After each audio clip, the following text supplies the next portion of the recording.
नेताजी सुभाष चंद्र बोस भारत के सबसे बड़े लीडर और उनका अचानक से गायब हो जाना भारत की सबसे बड़ी मिस्ट्री। कई सालों से हमें यह बताया गया है कि नेताजी का अंत भारत के बाहर एक प्लेन क्रैश में हुआ, लेकिन क्या यह बात पूरी तरह से सच है? एविडेंस क्या कहता है? 23 जनवरी सुभाष बाबू की 125वीं बर्थ एनिवर्सरी है। क्या हम एटलीस्ट उन्हें एक गिफ्ट दे सकते हैं? सच का गिफ्ट। इस वीडियो में हमारे कुछ सवाल हैं। अगर नेताजी का देहांत 1945 में एक प्लेन क्रैश में हुआ था, तो 1967 तक उनके घर पर और उनकी फैमिली पर गवर्नमेंट ने नजर क्यों रखी? सुभाष बाबू की रिमेन्स की आज तक डीएनए टेस्टिंग क्यों नहीं हुई? पूरे भारत से सच क्यों छुपाया जा रहा है? अगर आपको भी लगता है कि इन सवालों के जवाब हम सब के लिए जरूरी है, तो इस वीडियो को और लोगों तक पहुंचाने में हमारी हेल्प की। बात है 1945 की, जब पूरी दुनिया को एक शॉकिंग न्यूज मिली, mister Subhash Chandra Bose dead. Reason बताया गया प्लेन क्रैश। लेकिन सरप्राइजिंग बात यह है कि कई देशों की मीडिया ने जिस हॉस्पिटल में सुभाष बाबू ने अपना दम तोड़ा, उस हॉस्पिटल में जाकर ऑन ग्राउंड रिपोर्ट करने की कोशिश की। उनमें से किसी को भी ना की परमिशन मिली, ना की एक सिंगल फोटो। और सबसे सस्पिशियस बात तो यह है कि इतने बड़े ग्लोबल आइकॉन जो जापान, जर्मनी, रशिया के लीडर्स के साथ भारत की आजादी के बारे में स्ट्रैटेजी डिस्कस करते थे, उनका डेथ सर्टिफिकेट है ही नहीं।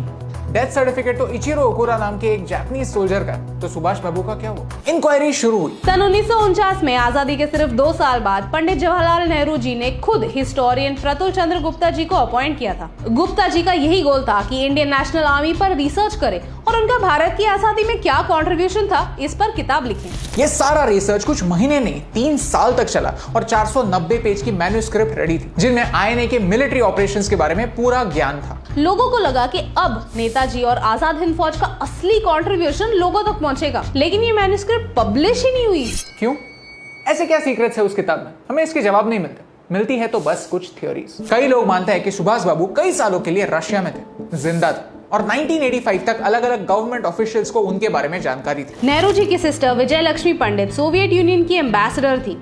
उनकी रशिया के एक विजिट के बाद एक कहानी ऐसी है जहां लोकल्स कहते हैं कि एक पब्लिक मीटिंग में उन्होंने ऐसे कहा था, रशिया में मैं एक ऐसे व्यक्ति से मिली जिनका नाम सुनने पर पूरा देश 15 अगस्त 1947 की आजादी की अनाउंसमेंट के बाद जितना खुश हुआ था, उससे भी ज्यादा खुश हो जाएगा। लेकिन ये स्पीच कंप्लीट करने से पहले ही नेहरू जी ने उन्हें रोक लिया। सच से हम सबको इतना दूर क्यों रखा जा रहा है? 1955 शाहनवाज कमीशन, 1970 खोसला कमीशन। भारत में 2 बार नेताजी के डिसअपीयरेंस की मिस्ट्री के बारे में इन्वेस्टिगेशन हुई और दोनों बार उन्होंने कंक्लूड किया कि नेताजी की डेथ ताइवान में प्लेन क्रैश से हुई। और फिर 1999 में और एक इन्वेस्टिगेशन शुरू हुआ, मुखर्जी कमीशन, जहां यह कहा गया कि सुभाष बाबू की डेथ एक प्लेन क्रैश में होना पॉसिबल ही नहीं। पिछले 2 इन्वेस्टिगेशन यहीं पे भारत में ही हुए थे, बल्कि ये इन्वेस्टिगेशन ताइवान में ऑन ग्राउंड भी हुआ था। और ऑन ग्राउंड इन्वेस्टिगेशन के बाद ये पता चला कि 1945 में ताइवान में ऐसे किसी प्लेन क्रैश का रिकॉर्ड ही नहीं। आज की टेक्नोलॉजी काफी एडवांस हो गई है, साइंस की हेल्प से मिस्ट्री को सॉल्व किया जा सकता है। तो टोक्यो में रेंकोजी टेम्पल में जो एशेस रखी गई है, जिन्हें सुभाष बाबू के रिमेन्स कहते हैं, वो उनकी एशेस कैसे हो सकती है? नेताजी सुभाष चंद्र बोस की फैमिली आज भी उनके रिमेन्स की डीएनए टेस्टिंग मांग रही है, जिससे ये प्रूव हो सकता है कि आखिर उस प्लेन में बोस थे भी या नहीं। कुछ लोग मानते हैं कि नेताजी और कहीं नहीं, भारत ही लौट आए थे,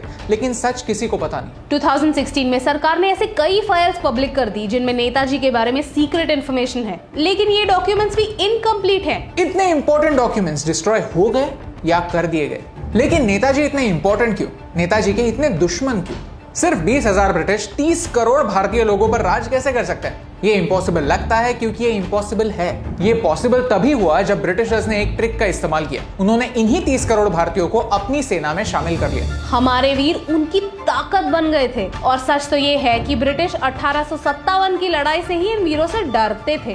कोलकाता के एक ब्रिटिश गवर्नर जनरल ने खुद कहा था कि अगर हर एक भारतवासी मुट्ठी भर मिट्टी अंग्रेजों पर एक साथ डाल दे तो पूरा एम्पायर दफन हो जाएगा। और नेताजी ने ब्रिटिशों के इसी डर को पहचाना था। नेताजी के इस मिस्टीरियस डिसअपीयरेंस के बाद भी Netaji as a legend Bharat की आर्म्ड फोर्सेस में जिंदा थे। और 1946 के रॉयल नेवी म्यूटिनी इस बात का सबूत है। जस्ट थिंक अबाउट इट, अगर नेताजी जिंदा होते, भारत में होते, तो वो भारत के प्राइम मिनिस्टर हो सकते थे। और इस फैक्ट की वजह से उन्होंने देश के बाहर ही नहीं, देश के अंदर भी कई एनिमीज बनाए हुए थे। वो तो भारत को लीड करने के लिए इस लेवल तक तैयार थे कि हमारी इकोनॉमिक पॉलिसीज कैसी होनी चाहिए, इंडस्ट्रियलाइजेशन कितना और कहां-कहां होना चाहिए, हमारे देश का विजन क्या होना चाहिए, ये भी वो जानते थे। अगर नेताजी जिंदा होते तो आज भारत कई साल आगे होता।